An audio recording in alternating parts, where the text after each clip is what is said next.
Sa me walu, koe langi oi otua, koe langi oi tangata.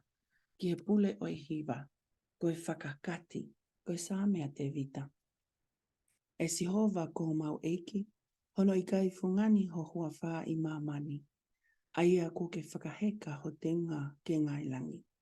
Ka koe ngutu oi tamaiki mo e kei huhu, ko ke tuunga ki ai hangu, koe uhi ko kau whakamamahi. Ke whakasilongo i ai whiri mo i whakawhasipasi. Kau ka wakai ho ngā hilangina, koe ngāue aholohi nima. Ai mahina mo ngai whetu u. Aia ko ke whakatuu. Koe hā ai tangata ke manatu ai kia te ia, mo i hako o ātama, o ku ke aahi a ia.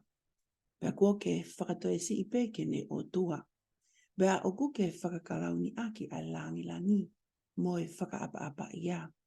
O ku ke ange ke ne pule ke ngahi ngā ue aho nima.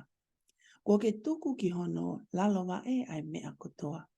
Ai sipi mo i pulu honau kotoa. Io mo i whangamanu foki o i vaona.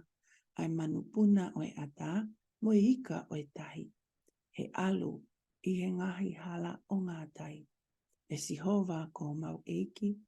Hono i kai fungani ho hua wha i mamani. Amen.